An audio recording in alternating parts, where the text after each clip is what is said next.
ট্রাইব্যুনালের আবেদনের লাইনে হয়রানির ছবি প্রায় সব জায়গাতেই, যেমন বহরমপুরের ছবি দেখছেন। বহরমপুরে জেলা শাসকের অফিসের সামনে লাইন, রোদে গরমে লাইনে দাঁড়িয়ে হয়রানির এক শেষ।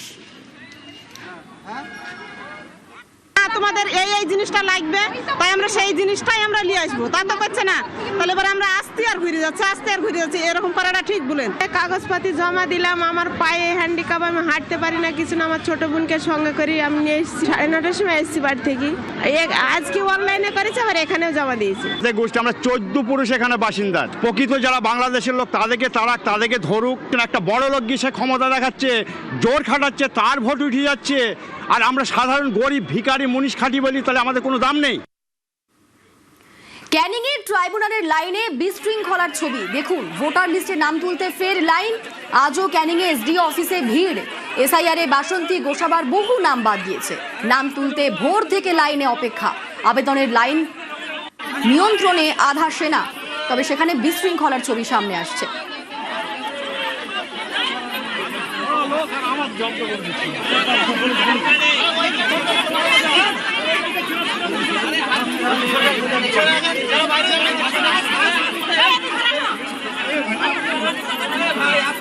আতঙ্ক সেখানে এতটাই যে অনলাইনে ফর্ম তোলার পর আবার অফলাইনেও ফর্ম ফিল আপ করছে।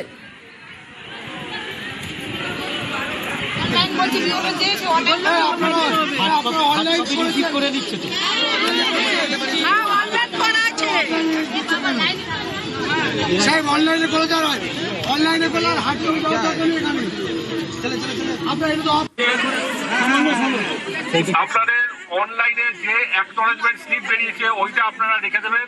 আপনাদের আবেদনপত্র যথাযথ স্থানে পৌঁছে গেছে। যারা অনলাইনে করতে পারেননি তাদের জন্যই এইখানে আবেদনপত্র গ্রহণ করা হচ্ছে। তাদের আর লাইনে দাঁড়ানোর দরকার নেই।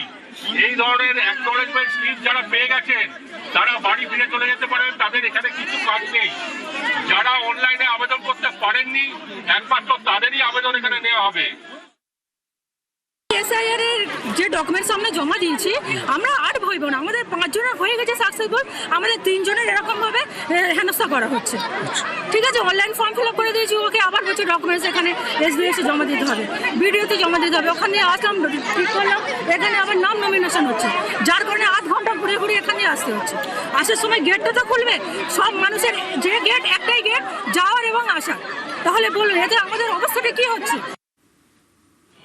এবার আলিপুরদুয়ারের ছবি দেখাচ্ছি। আলিপুরদুয়ারেও ট্রাইব্যুনালে আবেদনের লাইনে চরম হয়রানি। রবীন্দ্র ভবনে ট্রাইব্যুনালের আবেদন জমা নেওয়া হচ্ছে।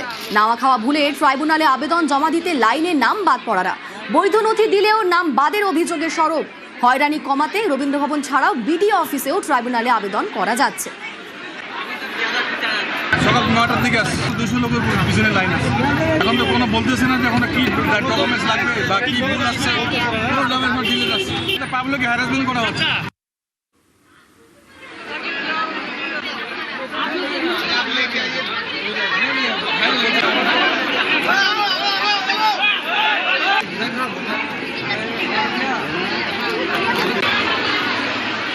বাঁকুড়ার বিষ্ণুপুর, সেখানেও ট্রাইব্যুনালে আবেদনের লাইনে চরম হয়রানির শিকার সাধারণ মানুষ। ভোর থেকে লাইনে, কাজ শুরু 10টার পর দাঁড়িয়ে রয়েছেন। ভোর থেকে কিন্তু কাজ শুরু 10টার পর চড়া রোদে নাজেহাল শয়ে শয়ে মানুষ। বাঁকুড়ার বিষ্ণুপুরের এসডি অফিসে লাইন, বৈধ নথি দিলেও নাম বাদের অভিযোগ। ভোটার তালিকায় ফের নাম তুলতে ভিড়। লাইনে দাঁড়িয়ে আছি 4-5 ঘন্টা হয়ে গেল। আমরা 2002 ভোট দিয়েছি, আমাদের সব কাগজ আছে, সব প্রমাণ আছে, Aadhaar card, voter card, PAN card, স্বাস্থ্য কার্ড, সমস্ত কার্ড আছে। তবু আমাদের ডিলিট করে দিচ্ছে, বলতে আমাদের ভোটের নাম নেই, আমরা ভোট দিতে নাকি পারবো না, আমরা সরকারি সব জিনিস থেকে বঞ্চিত হই। প্রচুর গরম, আমরা হাটফেল হয়ে যাচ্ছি। লাইনের উপরে লাইনের আমাদেরকে হায়রানি করে ছুট কাটিয়ে মেরে দিচ্ছে। আমাদের বাপ দাদা 14 পুরুষ এখানেই জন্মভূমি, অথচ আমাদেরকে ভোট দিতে দিবেনি, বলছে আমাদের বিধাননগরেও হয়রানির ছবি। ট্রাইব্যুনালে আবেদনের লাইনে হয়রানি। বিধাননগর এসডি অফিসে লম্বা লাইন, ভোট থেকে নাম বাদ পড়াদের ভিড়। 2002 এর তালিকায় থাকলেও নাম বাদ, বৈধ নথি দিলেও নাম বাদের অভিযোগ অনেকের।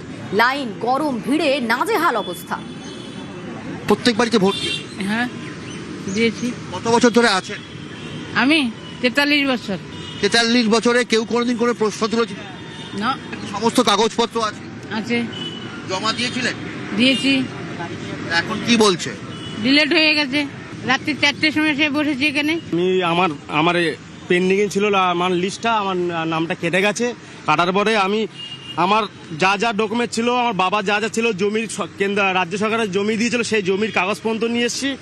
আর আমার যে হসপিটালে আমি হয়েছি সেই হসপিটালের কাগজপত্র নিয়েছি, ড্রাইভিং লাইসেন্স নিয়ে এসেছি। তারপরে আমার ভোটার কার্ডের নামটা কেটে গেছে। তাহলে কি আমি এই দেশের কি নাগরিক না? বাড়ি সবার এসে আমার এই ভোটটা কেটে গেছে। তবে কাটোয়ায় ট্রাইব্যুনালের হয়রানি কমানোর উদ্যোগ। 7 সকালে খোলা হলো আবেদন জমার কাউন্টার। কাটোয়ায় এসডিও অফিসে 4 কাউন্টারে আবেদন জমা। আবেদন জমা করাতে সাহায্য করছেন আধা সেনা পুলিশ। প্রশাসনের উদ্যোগে খুশি আবেদনকারীরা। 7টায় খোলাতে আমাদের সুবিধা হয়েছে, আমরা বহু দূর থেকে আছি তো, 30-40 কিলোমিটার দূর থেকে। 7টায় খুললে পারে মোটামুটি 10টা 11টা 12টার মধ্যে হয়ে যায়, তাহলে আমরা আরামে বাড়ি যেতে পারবো। আর 10টায় খুললে মোটামুটি আমাদের যেতে সন্ধ্যা, ঠিক মতো গাড়ি ঘোড়া পাবো না, বাড়ি যাবো পৌঁছাইতে খুব পেরেশানি। রাতে আমরা খবর পেলাম যে কাল 7টা থেকেই চালু হবে। সুবিধা হলো আপনার? হ্যাঁ, প্রচণ্ড সুবিধা।